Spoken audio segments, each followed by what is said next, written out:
امی کے میکے سے کسی کا فون آیا ہوا تھا، اسی لیے مجھے ان کی طرف سے بالکل بھی فکر نہ تھی۔ وہ ابا کے آنے سے کچھ دیر پہلے ہی فون کال ختم کریں گی، اس کا مجھے علم تھا، اسی لیے کام ختم کر کے میں جلدی سے چھت پر آ گئی۔ موسم بہت ہی خوبصورت ہو چکا تھا، آسمان پر کالے سیاہ بادل چھائے ہوئے تھے، ہوا بھی چل رہی تھی۔ شام کا وقت تھا، پرندے آسمان پر اڑتے ہوئے دکھائی دے رہے تھے۔ اس خوبصورت منظر میں میں کھو سی گئی تھی۔ ٹھنڈی ہوا بہت پرسکون محسوس ہو رہی تھی۔ آنکھیں بند کر کے میں نے اس ہوا کو محسوس کرنے کی کوشش کی۔ چند لمبے لمبے سانس لے کر اس ہوا کو اپنے اندر اتارا۔ آنکھیں کھول کر دیکھا تو ایک جگنو میرے ہاتھ پر بیٹھا ہوا تھا۔ اپنے ہاتھ پر بیٹھے ہوئے جگنو کو دیکھ کر میں کھلکھلا کر ہنسنے لگی۔ مجھے ایسا محسوس ہو رہا تھا کہ میری طرح یہ جگنو بھی اس حسین موسم سے لطف اندوز ہو رہا ہے۔ جگنو کو اپنی انگلی پر منتقل کر کے میں ادھر ادھر ہوا میں ہاتھ گھمانے لگی۔ اچانک ہی مجھے اپنی انگلی پر وزن محسوس ہوا۔ میں نے دیکھا تو حیران رہ گئی، بلکہ خوف زدہ ہو گئی۔ چھوٹا سا جگنو دکھائی دینے والا کیڑا اب اتنا بڑا ہو چکا تھا کہ میری انگلی کے برابر اس کا سائز دکھائی دے رہا تھا۔ یہ حیرت انگیز منظر دیکھ کر میں خوف زدہ ہو گئی اور ہاتھ کو تیزی سے جھاڑنے لگی۔ جگنو نما کیڑا اڑتا ہوا دور چلا گیا اور پھر سے غائب ہو گیا۔ شام کا اندھیرا پھیلنے لگا تھا اور مجھے اس عجیب و غریب کیڑے کو دیکھ کر خوف بھی محسوس ہونے لگا تھا، اسی لیے میں نہ چاہتے ہوئے بھی چھت سے نیچے اتر آئی۔ امی ابھی تک فون کانوں سے لگائے باتیں کرنے میں مصروف تھیں۔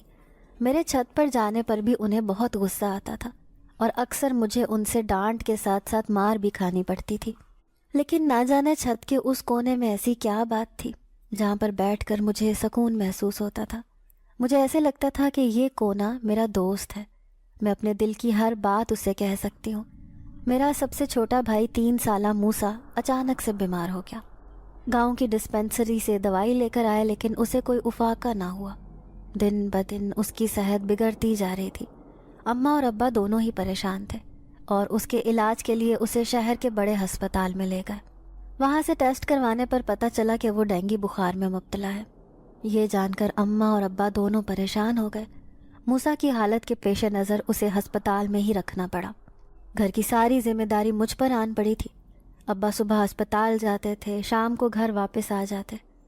ان کے ساتھ ساتھ گھر کی ذمہ داری سنبھالنا میرے لیے مشکل تھا، لیکن میں ہر ممکن کوشش کر رہی تھی کہ ہر کام وقت پر کروں، ابا یا اماں کو شکایت کا موقع نہ دوں۔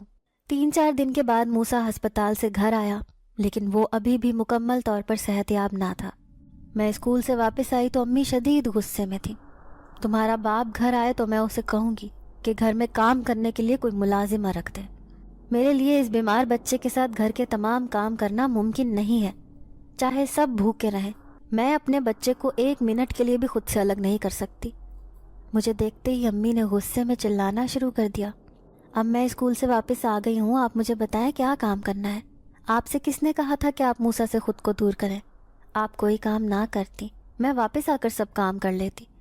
امی کے غصے کے جواب میں نے انتہائی نرم لہجے سے کہا، تم تو گھر کے ہر کام کرنے میں ماہر ہو، مجھے تو کوئی کام کرنا آتا ہی نہیں ہے، اسی لیے میں سب کام چھوڑ دیتی ہوں۔ ابھی ٹھیک سے تمہیں بستر کی چادر بچھانی نہیں آتی اور کہتی ہو میں سب کام کر لیتی۔ انتہائی تپے ہوئے لہجے سے امی نے کہا، بس بہت ہو گیا، تمہیں پڑھا کر ہم نے کون سا ڈاکٹر بنانا ہے؟ اب یہ پڑھنا لکھنا چھوڑو، گھرداری سیکھو۔ کل کو سسرال جاؤ گی تو سب الزام مجھے سہنے پڑیں گے، ہر کوئی مجھے برا بھلا کہے گا کہ سوتیلی تھی نا، اسی لیے بچی کو کوئی گھرداری نہیں سکھائی۔ اب اماں نے ایک نیا واویلا مچا دیا تھا۔ امی آپ بے فکر رہیں، میں گھر کے سارے کام کرنا سیکھ جاؤں گی، پلیز مجھے پڑھنے دیں، مجھے اسکول سے مت اٹھائیں، مجھے پڑھنے کا بہت شوق ہے۔ آج کے بعد میں صبح اسکول جانے سے پہلے گھر کے سارے کام کر کے جاؤں گی، صبح جلدی اٹھ جایا کروں گی اور واپس آ کر بھی میں سب کام کیا کروں گی، لیکن پلیز آپ ابا سے یہ نہ کہنا کہ وہ مجھے اسکول سے اٹھا دیں، میں پڑھنا چاہتی ہوں۔ روتے ہوئے میں نے امی کی منت کرتے ہوئے کہا، اب یہ مگر مچھ کے آنسو بہانا چھوڑ دو، جاؤ یونیفارم تبدیل کرو اور روٹیاں بناؤ، تمہارے دونوں بھائی بھی اسکول سے آتے ہوں گے اور بھوکے ہوں گے۔ اب اگر یہاں پر ہی ڈرامے کرتی رہی تو آج انہیں بھوکا ہی رہنا پڑے گا۔ میری کسی بات کو بھی خاطر میں نہ لاتے ہوئے امی نے کہا تو میں نے روتے ہوئے یونیفارم تبدیل کیا۔ نہ جانے مجھے کیوں ایسا لگ رہا تھا کہ موسیٰ کے بارے میں سوچ کر ابا مجھے اسکول جانے سے منع کر دیں گے اور میری پڑھائی کا سلسلہ رک جائے گا۔ میری تو بھوک ہی اڑ گئی تھی۔ محلے کی ایک خاتون موسیٰ کی عیادت کے لیے آئیں تو امی اسے لے کر اپنے کمرے میں چلی گئی۔ میں تیز تیز ہاتھ چلاتے ہوئے گھر کے سبھی کام کر رہی تھی۔ برتن دھونے کے بعد میں نے صحن سے جھاڑو لگائی۔ آنے والے حالات کا سوچ کر آنسو خود بخود میری آنکھوں سے بہہ رہے تھے۔ خود کو پرسکون کرنے کے لیے چھت پر آ گئی۔ اپنے مخصوص کونے میں بیٹھ کر میں شدت سے رونے لگی۔ اے اللہ پاک، میرے ابا کے دل میں میرے لیے رحم ڈالنا، وہ مجھے اسکول جانے سے منع نہ کریں، میں پڑھنا چاہتی ہوں، ایسا نہ ہو وہ امی کی بات مان لیں اور میرا اسکول چھڑوا دیں۔ روتے ہوئے میں اللہ تعالیٰ سے دعائیں کرنے لگی اور رونے کی وجہ سے میرا سر شدت سے درد کر رہا تھا۔ چھت کی دیوار کے ساتھ ٹیک لگا کر میں نے آنکھیں بند کر لیں۔ ابھی تک میری سسکیاں جاری تھیں۔ اچانک ہی مجھے ایسے محسوس ہوا جیسے کوئی انتہائی نرم ہاتھوں سے میرا سر دبا رہا ہے۔ مجھے اتنا سکون محسوس ہو رہا تھا کہ آنکھیں کھولنا بھی مجھے تکلیف دے رہا تھا۔ انتہائی نرم اور گرم انگلیوں کے لمس سے میرا سر درد کم ہونے لگا اور مجھے نیند آنے لگی۔ بوجھل پلکیں اٹھا کر میں نے ارد گرد دیکھنے کی کوشش کی، لیکن کوئی بھی دکھائی نہ دیا۔ مجھے ارد گرد کی کوئی خبر نہ رہی، شاید میں سو گئی تھی۔ نہ جانے میں کتنی دیر عالم بے خودی میں دیوار کے ساتھ ٹیک لگا کر بیٹھی رہی۔ شور کی آواز پر میری آنکھ کھلی تو حماس اور وقاص چھت پر آئے ہوئے تھے اور کھیل رہے تھے۔ انہی کے شور کرنے پر میری آنکھ کھل گئی تھی، لیکن میرا سر درد ختم ہو چکا تھا۔ میں حیران نظروں سے چھت پر ادھر ادھر دیکھنے لگی۔ مجھے کچھ سمجھ نہیں آ رہی تھی کہ میرے ساتھ کیا ہو رہا ہے۔ مجھے یقین نہیں آ رہا تھا کہ میرے سر کا درد اچانک غائب ہو گیا ہے۔ مجھے ایسے لگ رہا تھا کہ میرا وہم تھا، شاید بہت زیادہ رونے کی وجہ سے مجھے ذہنی سکون کی ضرورت تھی۔ آنکھیں بند کرتے ہی مجھے سکون محسوس ہونے لگا تھا۔ شور مت کرو، تم دونوں جانتے ہو نا کہ موسیٰ کی صحت ٹھیک نہیں ہے۔ تمہارے شور کرنے پر اس کا بھی جی چاہے گا کہ وہ تم دونوں کے ساتھ مل کر کھیلے، لیکن وہ تو اتنا کمزور ہو چکا ہے، کیسے کھیلے گا؟ حماس اور وقاص کو اپنے ساتھ لگاتے ہوئے میں نے پیار بھرے لہجے سے کہا۔ مجھے اپنے بھائیوں سے بہت پیار تھا، میں ان کا ہر کام بہت دل سے کرتی تھی۔ میرے سمجھانے پر بھی انہیں کوئی اثر نہ ہوا اور وہ اپنی بال کے ساتھ کھیل رہے تھے، خوش ہو رہے تھے۔ شام کو ابا گھر واپس آئے تو اماں نے انہیں بھی کہہ دیا کہ وہ بیمار بچے کے ساتھ گھر نہیں سنبھال سکتی، اسی لیے شگفتہ کو اسکول سے اٹھا لیں تاکہ وہ گھر کے کاموں میں میری مدد کر سکے۔ اسکول سے واپس آ کر وہ گھر کے بہت سارے کام کرتی ہے۔ اب 13 سال کی بچی سے تم کیا چاہتی ہو؟ اس سے زیادہ تو وہ کچھ نہیں کر سکتی۔ تم نہ جانے کیوں اس کی پڑھائی کے پیچھے پڑی ہوئی ہو۔ امی کی بات سے اختلاف کرتے ہوئے ابا نے کہا، اگر آپ کو بیمار بچے کے ساتھ گھر کے سب کام کرنے پڑیں تو پھر میں آپ سے پوچھوں کہ گھر کی ذمہ داری پوری کرنا کتنا مشکل ہے۔ آپ کو تو ہر کام وقت پر چاہیے ہوتا ہے، کپڑے دھلے ہوئے، استری ہوئے کھانا وقت پر تیار ہو۔ آپ کو کیا پتا کہ مجھے موسیٰ کو کتنا رلانا پڑتا ہے، تب جا کر یہ سب کام ہوتے ہیں۔ اللہ خیر کرے گا، چند دن میں بچہ ٹھیک ہو جائے گا، پھر تم خود ہی اپنے گھر کو اچھی طرح سے سنبھال لو گی۔ چھوٹی سی بچی پہلے ہی بہت زیادہ کام کرتی ہے، مجھے یہ خیال ہوتا ہے کہ تم پر 3 بچوں کی ذمہ داری ہے، ورنہ میں کبھی بھی اپنی بیٹی کو اتنے زیادہ کام نہ کرنے دوں۔ بن ماں کی بچی ہے، کچھ خیال کیا کرو، کل کو خدا کے سامنے جواب بھی دینا ہوگا۔ ابا نے نپے تلے الفاظ میں امی کو سمجھاتے ہوئے کہا۔ ایسا بہت کم ہوتا تھا کہ ابا اماں کی کسی بات سے انکار کرتے۔ اس وقت امی شدید غصے میں آ چکی تھیں، انتہائی خون خوار نگاہوں سے میری طرف دیکھ رہی تھیں۔ اتوار کا دن تھا، اسکول سے چھٹی تھی۔ صبح سویرے امی نے جگا دیا۔ میں کپڑے دھلانے میں امی کی مدد کرنے لگی۔ امی سب کام بہت جلدی جلدی کر رہی تھیں۔ سب کام جلدی سے کرو، زلیخا آ رہی ہے۔ جب سے اسے پتہ چلا ہے کہ موسیٰ کی صحت خراب ہے، وہ آنے کی تیاری کر رہی تھی۔ کپڑے دھونے کے بعد امی نے مجھے زلیخا خالہ کے آنے کی اطلاع دی۔ وہ امی کی بڑی بہن تھیں اور دوسرے شہر میں رہتی تھیں۔ سال میں ایک بار وہ ہمارے گھر چند دنوں کے لیے اپنے 3 بچوں کے ساتھ رہنے کے لیے ضرور آتی تھیں۔ ان کی بیٹی سمیرہ کے ساتھ تو میری بہت اچھی دوستی بھی تھی، لیکن آنٹی زلیخا بھی مجھے بہت برا سمجھتی تھیں۔ وہ خود سے مجھے کبھی مخاطب بھی نہیں کرتی تھیں۔ مجھے تو ایسا لگتا تھا انہیں میرا نام بھی نہیں آتا۔ اگر کبھی مجبوری میں مجھے بلانا بھی پڑتا تو ارے لڑکی کہہ کر بلاتی تھیں۔ البتہ سمیرہ کے آنے کی مجھے بہت خوشی ہو رہی تھی، کیونکہ میں اور سمیرہ دونوں ہم عمر تھیں اور ایک ہی کلاس میں پڑھتی تھیں۔ دوپہر کے کھانے پر امی نے بہت اہتمام کیا تھا۔ امی کھانا بنا رہی تھیں، اسی لیے موسیٰ مجھے سنبھالنا پڑ رہا تھا۔ موسیٰ کی طبیعت پہلے سے بہت بہتر تھی، لیکن وہ بہت چڑچڑا ہو چکا تھا۔ یہی چاہتا تھا کہ بس ماں کی گود میں بیٹھا رہے۔ اسے اٹھا اٹھا کر میرے بازو میں درد ہونے لگا تھا، لیکن وہ تھا کہ منہ بند ہی نہیں کر رہا تھا۔ امی سے اجازت لے کر میں چھت پر آ گئی۔ چھت پر آ کر موسیٰ کا موڈ کچھ بہتر ہوا تھا، لیکن تھوڑی دیر بعد ہی وہ دوبارہ رونے لگا، ضد کرنے لگا۔ حماس اور وقاص بھی چھت پر آ گئے، لیکن موسیٰ ان کے ساتھ بھی نہیں کھیل رہا تھا۔ اپنے پسندیدہ اور مخصوص چھت کے کونے میں رکھی ہوئی ایک ٹوٹی پھوٹی کرسی پر موسیٰ کو گود میں لے کر بیٹھی تو وہ خاموش ہو گیا اور پھر میری ہی گود میں سو گیا۔ مجھے بہت حیرت ہو رہی تھی، وہ پہلی بار میری گود میں سو رہا تھا۔ مجھے ایسے لگا کہ اسے بھی میری طرح اس کونے میں آ کر سکون ملا تھا، اور وہ سو گیا۔ کندھے سے لگا کر میں اسے کمرے میں لے آئی اور بیڈ پر لٹا دیا۔ اللہ کا شکر ادا کیا کہ وہ سو گیا ہے، کیونکہ اسے اٹھا اٹھا کر میرے کندھے دکھنے لگے تھے۔ خالہ اپنے تینوں بچوں کے ساتھ آ گئی تھیں۔ سمیرہ اور میں ایک دوسرے سے مل کر بہت خوش ہوئے تھے۔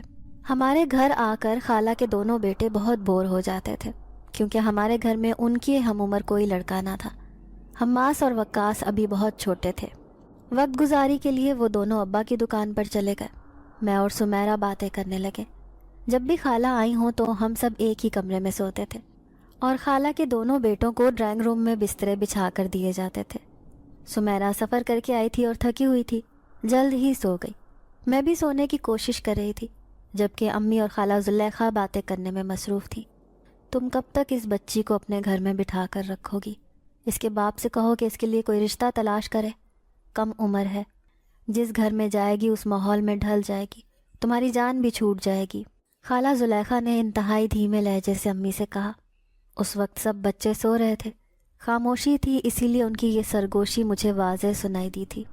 ان دونوں بہنوں کے خیالات جان کر میری آنکھوں میں آنسو آ گئے۔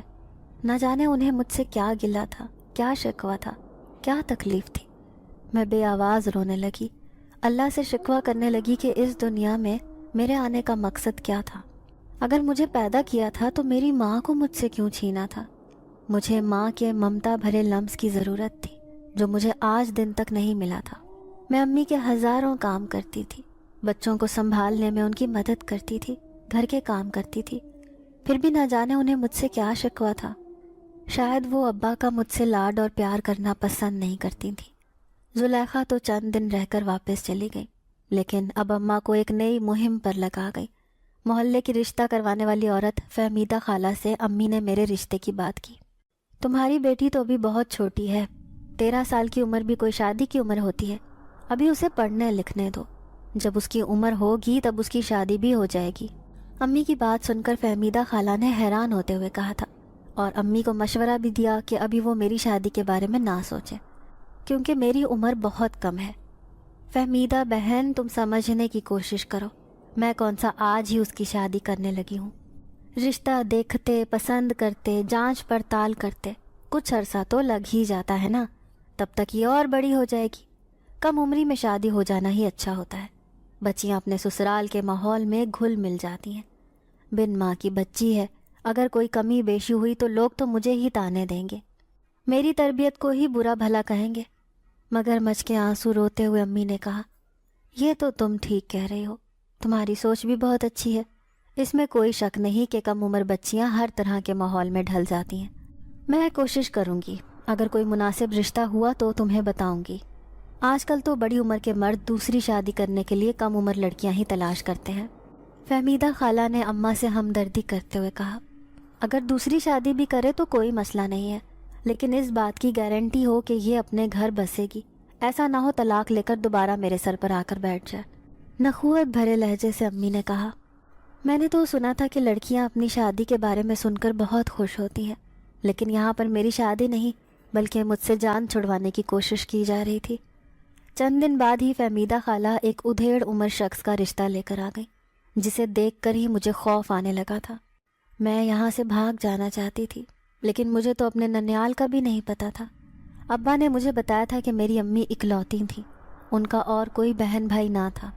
میں بہت چھوٹی تھی جب نانی امی مجھ سے ملنے کے لیے آیا کرتی تھیں، کچھ عرصے بعد وہ بھی فوت ہو گئیں۔ میری امی بہت چھوٹی تھیں جب نانا کا انتقال ہو گیا تھا۔ میں گھر سے بھاگنے کے بارے میں سوچنے لگی۔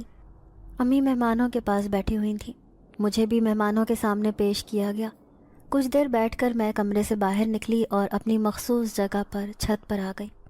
میرے آنسو مسلسل بہہ رہے تھے، زندگی میرے لیے مشکل سے مشکل ہوتی جا رہی تھی۔ امی بے شک میری سوتیلی ماں تھی، لیکن میں انہیں ہمیشہ اپنی ماں ہی سمجھتی تھی، کبھی ان کے بارے میں برا نہیں سوچا تھا، لیکن وہ تو مجھ سے ایسے بدلہ لے رہی تھیں جیسے میں نے ان کا کوئی بہت زیادہ نقصان کر دیا ہو۔ میں پڑھنا چاہتی ہوں، کبھی بھی شادی نہیں کروں گی، میں نے خود سے عہد کرتے ہوئے سوچا، لیکن میں اچھی طرح سے جانتی تھی کہ میرے انکار کو کوئی اہمیت نہیں دی جائے گی۔ مجھے کچھ سمجھ نہیں آ رہی تھی کہ میں کیا کروں۔ گھر سے بھاگ جانا چاہتی تھی، لیکن اسکول کے علاوہ تو مجھے یہ بھی نہیں پتہ تھا کہ گاڑیوں کا اڈہ کس طرف ہے، میں کس گاڑی میں بیٹھ کر یہاں سے بہت دور چلی جاؤں۔ میں تو بالکل لا علم تھی۔ اس صورتحال سے نکلنے کے لیے مجھے کچھ کرنا پڑے گا۔ میں کبھی بھی امی کی بات نہیں مانوں گی، چاہے مجھے مر ہی کیوں نہ جانا پڑے۔ بہتے ہوئے آنسوؤں کے ساتھ ساتھ میں سوچ رہی تھی۔ مرنے کے خیال پر میں چونک اٹھی۔ مجھے مر ہی جانا چاہیے۔ میرے لیے زندگی میں کیا ہے؟ ساری زندگی امی کی نفرت کے علاوہ مجھے کیا ملا ہے؟ ابا مجھ سے پیار تو کرتے ہیں، لیکن میری وجہ سے اماں اور ابا کے درمیان میں بھی لڑائی ہو جاتی ہے۔ بہتر یہی ہے کہ میں ان سب کے درمیان سے نکل جاؤں۔ یہ خیال آتے ہی میں چھت کی منڈیر پر چڑھ کر کھڑی ہو گئی۔ مجھے موت سے کوئی خوف محسوس نہیں ہو رہا تھا، میں صرف اس صورتحال سے جان چھڑوانا چاہتی تھی۔ میں نے اس بات کا خیال رکھا تھا کہ مہمان آئے ہوئے ہیں، اسی لیے چھت کے پچھلے حصے کی طرف والی منڈیر پر کھڑی ہوئی تھی تاکہ کسی کو نظر نہ آ سکوں۔ میری گمشدگی پر جب مجھے تلاش کریں گے تو میری لاش مل جائے گی۔ ایک نظر چھت پر ڈالتے ہوئے میں نے سوچا۔ میں نے آنکھیں بند کر لیں اور چھلانگ لگانے ہی والی تھی جب مجھے ایسے محسوس ہوا کہ میرے پاؤں دیوار کے ساتھ چپک گئے ہیں۔ میں چاہ کر بھی اپنے قدم اٹھا نہیں پا رہی تھی۔ میں اپنی پوری طاقت لگا رہی تھی، لیکن میرے پاؤں تو چھت کی منڈیر کے ساتھ چپکے ہوئے تھے۔ اگر اس وقت کوئی مجھے یوں کھڑا دیکھ لیتا تو حیرت زدہ رہ جاتا۔ اس کے ذہن میں میرے حوالے سے نہ جانے کیا کیا خیالات آتے، کیونکہ میں بالکل اپنی چھت کے کنارے پر کھڑی تھی، اپنی پوری طاقت استعمال کر رہی تھی، لیکن اپنی جگہ سے ہل بھی نہیں پا رہی تھی۔ کنارے پر کھڑے ہونے کا مطلب تھا کہ ذرا سی بھول چوک پر انسان چھت سے نیچے جا گرے، لیکن میں تو بدستور کھڑی ہی تھی۔ حیران نظروں سے میں اپنے چپکے ہوئے پاؤں کو دیکھ رہی تھی، جب مجھے ایسے محسوس ہوا کہ میرے پاؤں ہوا میں اوپر کی طرف بلند ہو رہے ہیں۔ تھوڑا سا بلند ہونے کے بعد میں آہستہ آہستہ واپس چھت کی طرف آنے لگی۔ مجھے خود پر کوئی کنٹرول نہیں تھا، مجھے ایسے لگ رہا تھا جیسے کوئی اور مجھے چلا رہا ہے۔ خوف اور حیرت سے میری آنکھیں پھٹی کی پھٹی رہ گئی تھیں۔ یہ ایک ایسا حیرت انگیز منظر تھا جسے عقل انسانی ماننے کے لیے تیار ہی نہ تھی۔ ہوا میں اڑتی ہوئی میں آرام سے زمین پر اتر گئی۔ اب میرا فریز ہوا جسم حرکت کرنے کے قابل ہو چکا تھا۔ میں ادھر ادھر گردن گھما کر دیکھنے لگی، لیکن کوئی بھی دکھائی نہ دیا۔ مجھے خوف آنے لگا، یہاں پر میرے علاوہ بھی کوئی موجود تھا۔ مجھے کسی کی موجودگی کا احساس ہو رہا تھا، ایسا لگ رہا تھا کوئی بہت ہی غصے سے مجھے دیکھ رہا ہے۔ یہ خیال آتے ہی میں خوف سے تھر تھر کانپنے لگی۔ تیزی سے چھت سے نیچے جانے کے لیے سیڑھیوں کی طرف بھاگی۔ اپنے کمرے میں آ کر ہی سکون کا سانس لیا۔ خوف کے مارے میرے سارے جسم پر رونگٹے کھڑے ہو چکے تھے۔ بہت دیر تک میرا جسم خوف سے کانپتا رہا۔ پانی پی کر میں نے خود کو نارمل کرنے کی کوشش کی۔ میرا دل ابھی تک زور زور سے دھڑک رہا تھا۔ میں نے سنا تھا کہ رات کے وقت ہماری چھت پر کسی کی موجودگی کا احساس ہوتا ہے۔ میں بچپن سے اسی گھر میں رہ رہی تھی، مجھے تو کبھی ایسا کوئی احساس نہیں ہوا تھا، لیکن اماں اور ابا اکثر باتیں کیا کرتے تھے کہ آج رات کو چھت پر کسی کے قدموں کی آوازیں سنائی دے رہی تھیں۔ ایسا لگ رہا تھا کہ کوئی عورت چھت پر چل رہی تھی جس نے گھنگرو بھی باندھے ہوئے تھے۔ کبھی کسی کے ہنسنے کی آوازیں، کبھی کسی کے رونے کی آوازیں سنائی دیا کرتی تھیں، لیکن میں آج تک ایسی کوئی آواز نہ سن سکی، اسی لیے کبھی ایسی باتوں پر دھیان نہ دیا۔ لیکن آج مجھے ایسے لگ رہا تھا کہ یہ سب باتیں سچ تھیں۔ چھت پر کوئی دوسری مخلوق بھی بستی ہے۔ شام کو ابا گھر آئے تو اماں نے بہت محبت بھرے انداز سے ان کا استقبال کیا۔ آج کھانا بھی ان کی پسند کا بنایا گیا تھا۔ میں جانتی تھی کہ یہ سب خوشامدیں کس لیے کی جا رہی ہیں۔ ابا سے اپنی بات منوانے کے لیے اماں اکثر ایسے ہی کیا کرتی تھیں۔ میں منتظر تھی کہ امی ابا کو میرے لیے آنے والے رشتے کے بارے میں بتائیں، لیکن انہوں نے میرے سامنے کوئی بات بھی نہ کی۔ میں اپنے کمرے میں لیٹی ہوئی تھی اور سونے کی کوشش کر رہی تھی جب اچانک ہی امی اور ابا کے کمرے سے اونچی اونچی آوازیں سنائی دینے لگی۔ ابا بہت غصے سے بول رہے تھے۔ آج تو امی بھی کوئی لحاظ نہیں کر رہی تھیں، ابا کو دو بدو جواب دے رہی تھیں۔ تم نے یہ سوچا بھی کیسے کہ میری معصوم چھوٹی سی بچی کو تم ایک اتنی بڑی عمر کے مرد کے ساتھ بیاہ دو گی؟ اور میں تمہیں کچھ بھی نہیں کہوں گا، آخر تمہیں اس معصوم کے ساتھ کیا مسئلہ ہے؟ اس نے تمہارا کیا بگاڑا ہے؟ کیوں اس کی زندگی تباہ کرنے پر تلی ہوئی ہو؟ آپ کو صرف اپنی بیٹی کا خیال ہے، باقی اولاد کا تو آپ کو ذرا بھی احساس نہیں ہے۔ آپ کو ایسا کیوں لگتا ہے کہ میں آپ کی بیٹی کی دشمن ہوں یا آپ کی دشمن ہوں؟ میں آپ سب کی اور اس گھر کے بھلے کی بات کر رہی ہوں۔ کیا آپ نے اپنی بیٹی کو بیاہنا نہیں ہے؟ ساری زندگی اسی گھر میں بٹھا کے رکھنا ہے؟ ابا کے غصے کو خاطر میں نہ لاتے ہوئے اماں بھی اونچی آواز سے بول رہی تھیں۔ میں تمہیں آخری بار کہہ رہا ہوں کہ شگفتہ کی شادی کی فکر چھوڑ دو۔ جب تک اس کا باپ زندہ ہے تمہیں ایسی کوئی فکر کرنے کی ضرورت نہیں ہے۔ میں اس کا باپ ہوں اور بہت اچھی طریقے سے جانتا ہوں کہ مجھے کیا کرنا چاہیے۔ تم مجھے مشورے مت دیا کرو، اور اس کے لیے رشتہ دیکھنے کی بھی تمہیں کوئی ضرورت نہیں ہے۔ ابا نے غصے اور بے بسی سے امی کو منع کرتے ہوئے کہا، مجھے لوگوں سے کوئی گلہ شکوہ نہیں ہے۔ جب آپ نے ہی آج مجھے یہ سمجھا دیا کہ میں شگفتہ کی سوتیلی ماں ہوں، تو آج کے بعد میں اس کے کسی معاملے میں نہیں بولنے لگی۔ آپ کا جیسا جی چاہے ویسا کیجیے گا، لیکن مجھے معاف ہی رکھیے گا۔ میں اس کے بعد آپ کو کبھی آپ کی بیٹی کے حوالے سے کوئی مشورہ نہیں دوں گی۔ انتہائی دکھی لہجے سے امی نے کہا اور خاموشی سے لیٹ گئی۔ میں دل ہی دل میں ابا کا شکر ادا کر رہی تھی، جنہوں نے مجھے برباد ہونے سے بچا لیا تھا۔ اچانک ہی میرے ذہن میں شام والا واقعہ گھومنے لگا۔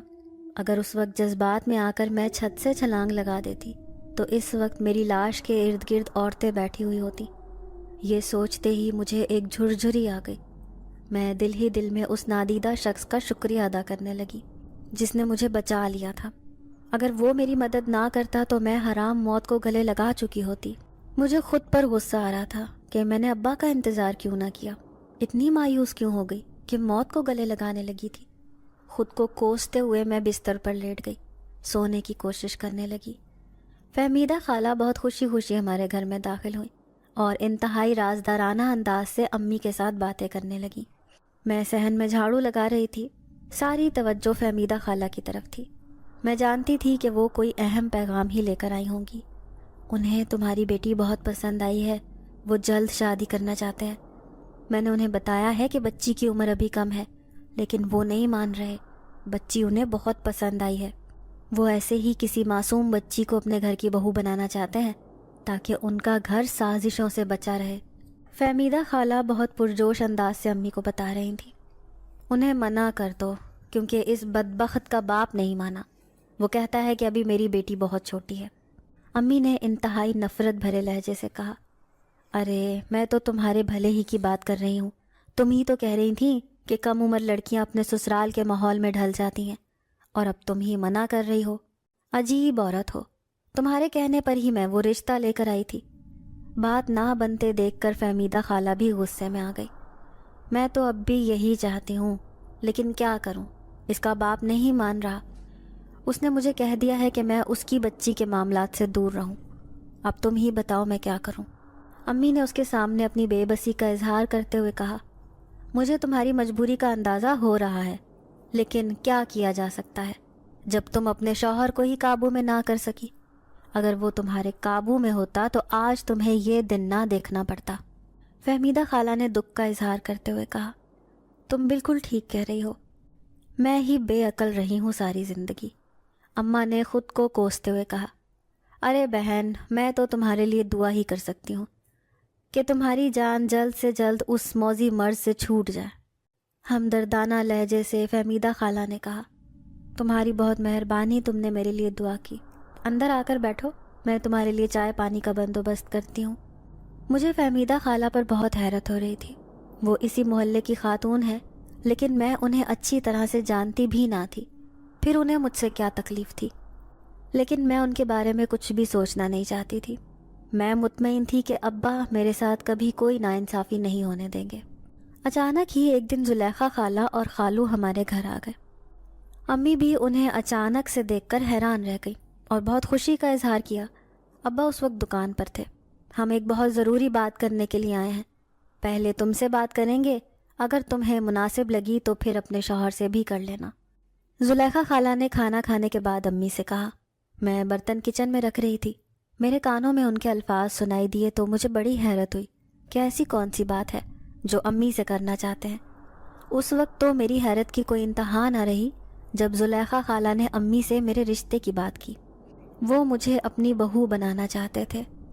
آپا، میں نہیں سمجھتی تھی کہ تم اتنی بے وقوف ہو، لیکن تم بے وقوف نہیں، لالچی ہو، خود غرض ہو، چالاک ہو۔ تم اچھی طرح سے جانتی ہو کہ شگفتہ کی ماں اپنے ماں باپ کی اکلوتی اولاد تھی، اور لاہور شہر میں اس کا گھر تھا جو اس نے مرنے سے پہلے اپنی بیٹی کے نام لگا دیا تھا۔ تم اسی گھر کے لیے اس لڑکی کو اپنی بہو بنانا چاہتی ہو۔ تمہیں میرا خیال بھی نہ آیا۔ تم میری چھوٹی بہن ہو، میرا فرض بنتا ہے کہ تمہیں اچھائی اور برائی میں فرق سمجھاؤں۔ اس بن ماں کی بچی نے تمہارا کیا بگاڑا ہے؟ تم کیوں اس کے بارے میں برا سوچتی رہتی ہو؟ زلیخا خالہ نے امی کی بات کا برا نہ مناتے ہوئے سمجھانے کے انداز سے کہا، مجھے حیرت ہو رہی ہے کہ آپ ہی تو مجھے مشورے دے رہی تھیں کہ میں اس کی شادی کر کے جان چھڑوا لوں، اور اب آپ ہی اس کا رشتہ مانگنے کے لیے آ گئی۔ یہ کیا ماجرا ہے؟ مجھے کچھ سمجھ نہیں آ رہی۔ امی نے حیران ہوتے ہوئے پوچھا، اس بار بھائی صاحب جب لاہور اپنے گھر کا کرایہ لینے کے لیے گئے تھے تو وہ کچھ دیر کے لیے ہمارے گھر پر بھی رکے تھے۔ تم تو اتنی چالاک ہو، ساری زندگی میں مجھے یہ پتہ نہ چلنے دیا کہ شگفتہ کے نام پر ایک گھر ہے لاہور میں۔ خالہ زلیخا نے شکوہ کرتے ہوئے کہا، اب میں ساری بات سمجھ گئی ہوں کہ آپ کو اچانک سے شگفتہ میں کیا خوبیاں نظر آنے لگی کہ آپ اس کا رشتہ مانگنے کے لیے آ گئی۔ اماں نے مصنوعی ہنسی ہنستے ہوئے کہا، تمہارا جو جی چاہے سمجھو، لیکن سچ بات ہے کہ آج ہم تمہارے گھر تمہاری بیٹی کا ہاتھ مانگنے آئے ہیں۔ خالہ نے لاپرواہ انداز سے کہا، میں ایک بات بتا دوں کہ شگفتہ کے باپ نے مجھے سختی سے آرڈر دیا ہے کہ میں شگفتہ کے کسی معاملے میں دخل اندازی نہ کروں، لہٰذا بہتر یہی ہے کہ آپ خود اس کے باپ سے بات کر لیں، مجھے درمیان میں مت ڈالیں۔ ناراضگی بھرے لہجے سے امی نے کہا اور وہاں سے اٹھ گئیں۔ میں ابھی تک حیرت زدہ تھی کہ زلیخا خالہ، جنہوں نے کبھی مجھے میرے نام سے مخاطب بھی نہیں کیا تھا، بلکہ کبھی مجھے مخاطب کرنا پسند بھی نہیں کیا تھا، وہ مجھے اپنے گھر کی بہو بنانا چاہتی تھیں۔ میں سمجھ چکی تھی کہ وہ لالچ میں آ گئی ہیں۔ امی نے فون کر کے ابا کو گھر بلا لیا تھا۔ زلیخا خالہ اور خالو نے انتہائی عاجزانہ انداز سے ابا کے سامنے میرے رشتے کی بات کی، لیکن ابا نے فوراً انکار کر دیا۔ ان کا ایک ہی جواب تھا کہ شگفتہ ابھی بہت چھوٹی ہے اور وہ اس بارے میں کچھ بھی سوچنا نہیں چاہتے۔ جب اس کی عمر شادی کے قابل ہوگی تو وہ تب ہی کوئی فیصلہ کر سکیں گے، اور وہ اپنی بیٹی کی مرضی سے فیصلہ کریں گے کیونکہ زندگی اس نے گزارنی ہے۔ خالہ اور خالو بہت مایوس ہوئے، لیکن پھر بھی انہیں امید تھی کہ ابا انہی کے حق میں فیصلہ کریں گے۔ مجھے ابا پر بہت پیار آ رہا تھا۔ یہ سچ تھا کہ وہ ہر موقع پر میری ڈھال بن جاتے تھے۔ خالہ اور خالو واپس چلے گئے، لیکن امی کا موڈ ابھی تک خراب تھا۔ وہ مجھے بلانا بھی پسند نہیں کر رہی تھی۔ عجیب عورت تھی، پتہ نہیں کیوں مجھ سے ضد لگا کر بیٹھ جاتی تھیں۔ مجھے آج دن تک یہ سمجھ نہیں آئی تھی کہ انہیں میرے ساتھ کیا ضد ہے۔ اب فہمیدہ خالہ اکثر ہمارے گھر آ جاتی تھیں۔ امی نے زلیخا خالہ سے فون پر بات کرنا بھی چھوڑ دی تھی، اور اب اپنے دل کے حالات فہمیدہ خالہ کے سامنے ہی بیان کرتی رہتی تھی۔ سچ کہتے ہیں لوگ، سوکن قبر میں اتر کر بھی سوکن ہی رہتی ہے۔ خود ہی دیکھ لو، میری سوکن کی بیٹی کے پیچھے میری بہن بھی مجھ سے چھوٹ گئی۔ امی فہمیدہ خالہ کے سامنے روتے ہوئے کہہ رہی تھیں۔ مجھے امی کی دماغی حالت پر شک ہوا تھا۔ ایک مری ہوئی عورت کو وہ اپنی سوکن سمجھ رہی تھی، حالانکہ وہ میری ماں کی جگہ پر آئی تھی۔ مجھے ان کے بارے میں کچھ الٹا سیدھا نہیں سوچنا چاہیے تھا، لیکن میں نے کبھی ایسا نہیں سوچا تھا۔ میں دل ہی دل میں دعا کرنے لگی کہ اللہ تعالیٰ ان کے حال پر رحم کر دے، لیکن اللہ تعالیٰ بھی ان کی حالت نہیں بدلتا جو خود اپنی حالت نہ بدلنا چاہے۔ اب تم کیا کرو گی؟ جس لڑکی کو تم ایک نظر دیکھنا نہیں چاہتی وہ تمہاری بہن کے گھر کی بہو بن جائے گی، تو نہ چاہتے ہوئے بھی تمہیں پوری زندگی اس کو اہمیت دینی پڑے گی، اس کو دیکھنا پڑے گا۔ ہمدردی کی آڑ میں فہمیدہ خالہ یہ بھی بھول جاتی تھی کہ ان کے الفاظ میرے لیے کتنے تکلیف دہ ہوتے ہیں۔ شاید میری قسمت میں ہی یہ سب کچھ لکھا ہوا ہے۔ امی نے بے بسی سے کہا، اس کے باپ نے تو مجھے اس کے ہر معاملے سے دور رہنے کا کہہ دیا ہے، اب میں کچھ نہیں کر سکتی۔ امی اس وقت خود کو بہت بے بس محسوس کر رہی تھیں۔ تم بھی تو پاگل عورت ہو، اپنے خاوند کے سامنے اس کا بہت خیال رکھا کرو، اسے یقین دلاؤ کہ تم اس کی بیٹی کی سب سے بڑی ہمدرد ہو۔ فہمیدہ خالہ نے ایک اور مشورہ دیا۔ اب سچ میں امی بہت بدل گئی۔ وہ نہ صرف میرے کھانے پینے کا خیال رکھنے لگی، بلکہ میرے لیے اچھے اچھے نئے کپڑے بھی بنوا لیے تھے۔ لیکن مجھے کوئی چیز اچھی نہیں لگتی تھی، کیونکہ میں جانتی تھی کہ وہ یہ سب کچھ دل سے نہیں کر رہی، صرف ابا کا اعتماد جیتنے کے لیے ایسا کر رہی ہیں، تاکہ وہ میری زندگی کا فیصلہ اپنی مرضی سے کر سکیں۔ اکثر شام کے وقت یا جب بھی تنہائی ملتی تو چھت پر اپنے مخصوص کونے میں آ کر بیٹھ جاتی۔ میں وہاں دیر تک بیٹھی رہتی، سر جھکائے، آنکھیں بند کیے اپنے حالات پر غور کرتی رہتی۔ میں ہمیشہ اللہ تعالیٰ سے ایک ہی شکوہ کرتی تھی کہ مجھ سے میری ماں کیوں چھین لی تھی۔ مجھے ماں کی محبت چاہیے تھی، جس کے لیے میں ساری زندگی تڑپتی رہی۔ غم سے میرا دل پھٹا جا رہا تھا اور میں زاروں قطار رو رہی تھی، جب اچانک سے ہی مجھے اپنے بالکل قریب ایک اونچی آواز سنائی دی۔ ایسا لگتا تھا کہ کوئی زور سے چیخا ہے۔ اپنا رونا بھول کر میں آواز کی طرف متوجہ ہو گئی، لیکن دوبارہ سے پھر ویسی آواز سنائی نہ دی۔ کچھ دیر تک میں دوبارہ آواز سننے کے لیے چوکنا رہی، لیکن خاموشی ہی خاموشی تھی۔ لیکن وہ آواز مجھے ابھی تک اپنے کانوں میں محسوس ہو رہی تھی۔ اپنے آس پاس کسی کی موجودگی کو محسوس کرتے ہوئے میں جلدی سے چھت سے نیچے اتر آئی۔ موسم تبدیل ہوا تو امی نے بازار جا کر کپڑے خریدنے کا فیصلہ کیا۔ ابا سے پیسے لیے اور مجھے بھی اپنے ساتھ بازار لے کر گئی۔ میں ان کی سازش سے واقف نہ تھی، میں پہلی بار بازار آئی تھی، اسی لیے بہت حیران اور پریشان تھی۔ اچانک ہی امی اور بھائی نہ جانے کہاں چلے گئے۔ میں بازار میں اکیلی رہ گئی۔ میں رونے لگی، کیونکہ خود کو بہت اکیلی اور غیر محفوظ تصور کر رہی تھی۔ لوگ حیران نظروں سے میری طرف دیکھتے، بار بار مجھ سے پوچھتے کہ کیا ہوا ہے، کیوں رو رہی ہو۔ میں نہیں جانتی تھی کہ امی میری دشمنی میں اس حد تک بڑھ جائیں گی کہ مجھے بازار میں اکیلا چھوڑ دیں گی۔ مجھے تو اپنے گھر واپس جانے کا راستہ بھی نہیں آتا تھا۔ اچانک ہی ایک آدمی میرے قریب آیا اور انتہائی پیار بھرے لہجے میں پوچھا کہ میں کیوں رو رہی ہوں۔ اس کے لہجے کی مٹھاس کو محسوس کرتے ہوئے میں نے اسے بتایا کہ میں اپنے گھر کا راستہ بھول گئی ہوں۔ اصل بات پھر بھی نہ بتائی کہ میری سوتیلی ماں مجھے جان بوجھ کر یہاں چھوڑ گئی ہے۔ وہ مجھ سے میرے گاؤں کا نام اور میرے والد کا نام پوچھنے لگا۔ میں نے جب اسے بتایا تو ہنسنے لگا، کہنے لگا کہ بے فکر رہو، تمہارا باپ تو میرا بہت اچھا دوست ہے، میں اسے بہت اچھے طریقے سے جانتا ہوں۔ تم میرے ساتھ چلو، میں ابھی تمہیں تمہارے گھر پہنچا دوں گا۔ میرے پاس گاڑی بھی ہے۔ مجھے سمجھ نہیں آ رہی تھی کہ میں کیا کروں، مجھے اس پر یقین کرنا چاہیے یا نہیں، لیکن میرے پاس اس کے سوا کوئی دوسرا راستہ نہ تھا۔ میں شش و پنج میں مبتلا تھی، لیکن اس کی بات ماننا پڑی۔ ایک خوبصورت گاڑی میں بیٹھ کر ہم نے سفر کا آغاز کیا۔ کیا آپ میرے گاؤں جا رہے ہیں؟ مجھے میرے گھر لے کر جا رہے ہیں؟ حیران ہوتے ہوئے میں نے پوچھا۔ ہاں ہاں پیاری لڑکی، میں تمہیں تمہارے گھر لے کر جا رہا ہوں، تم پریشان مت ہو، میں تمہیں تمہارے باپ کے پاس حفاظت سے پہنچا دوں گا۔ میری پریشانی اور خوف کو محسوس کرتے ہوئے اس آدمی نے انتہائی محبت بھرے لہجے سے کہا۔ تھوڑی دیر کے بعد ہم اپنے گاؤں میں داخل ہو رہے تھے۔ اپنے گاؤں کو دیکھ کر مجھے یقین ہو چکا تھا کہ یہ فرشتہ صفت انسان میری مدد کر رہا تھا۔ اس سے پہلے مجھے یہی شک تھا کہ وہ مجھے کہیں اور نہ لے جائے۔ جب میں گھر کے دروازے سے اندر داخل ہوئی تو محلے کی بہت سی خواتین ہمارے گھر میں موجود تھیں۔ ابا بہت پریشان تھے، امی زاروں قطار رو رہی تھیں۔ اچانک سے مجھے سامنے دیکھ کر رونا بھول گئی اور حیرت بھری نظروں سے مجھے دیکھنے لگی۔ کئی لمحوں تک تو انہیں اپنی آنکھوں پر یقین ہی نہیں آ رہا تھا کہ میں ان کے سامنے کھڑی ہوں۔ پھر اچانک وہ آگے بڑھیں اور مجھے اپنے گلے سے لگا کر شدت سے رونے لگیں۔ مجھے ان کی اس ایکٹنگ پر بہت غصہ آ رہا تھا۔ ابا نے مجھے اپنے سامنے دیکھا تو خود پر قابو نہ پا سکے، گلے سے لگا لیا اور خوب روئے۔ میرے آنسو بھی تھم نہیں رہے تھے۔ یہ آپ کے دوست مجھے لے کر آئے ہیں، میں ان کی بہت شکر گزار ہوں، آپ بھی شکریہ ادا کریں، میں نے اپنے پیچھے کھڑے آدمی کی طرف اشارہ کرتے ہوئے کہا۔ تو ابا حیران نظروں سے دیکھنے لگے، کیونکہ پیچھے تو کوئی بھی نہ تھا۔ وہ شخص کہاں چلا گیا تھا؟ میں اس کو ادھر ادھر تلاش کرنے لگی۔ باہر گلی میں اس کی گاڑی بھی نہیں کھڑی تھی۔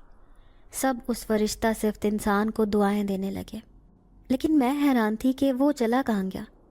رات کا کھانا کھا کر فارغ ہوئے تو اچانک ہی وہی شخص آ گیا جو مجھے گھر واپس لے کر آیا تھا۔ میں اسے دیکھ کر بہت خوش ہوئی، ابا کو بتایا کہ یہ آپ کے دوست ہیں، لیکن ابا حیران نظروں سے اسے دیکھنے لگے، جس پر وہ شخص مسکرانے لگا۔ میں اچھی طرح سے جانتا ہوں کہ آپ کی بیٹی کو شہر کون چھوڑ کر آیا تھا۔ دن کے وقت یہاں پر بہت سی خواتین جمع تھیں جن کے سامنے میں کوئی ایسی بات نہیں کرنا چاہتا تھا جس سے آپ کی بے عزتی ہو جاتی۔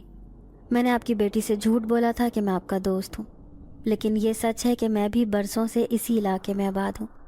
آپ کے گھر سے پچھلی طرف بنے ہوئے کھیتوں اور ان کے کناروں پر لگے ہوئے درختوں پر برسوں سے ہم آباد ہیں۔ آپ کو یہ جان کر حیرت ہوگی کہ ہم آپ کی طرح انسان نہیں ہیں، بلکہ میں ایک جن ذات ہوں۔ بدقسمتی سے اللہ تعالیٰ نے مجھے اولاد کی نعمت سے محروم رکھا ہے۔ میں بچپن سے ہی آپ کی اس بیٹی کو دیکھتا آ رہا ہوں۔ اس نے بہت دکھ اور تکلیفیں دیکھی ہیں، لیکن کبھی کوئی شکوہ یا شکایت نہ کی۔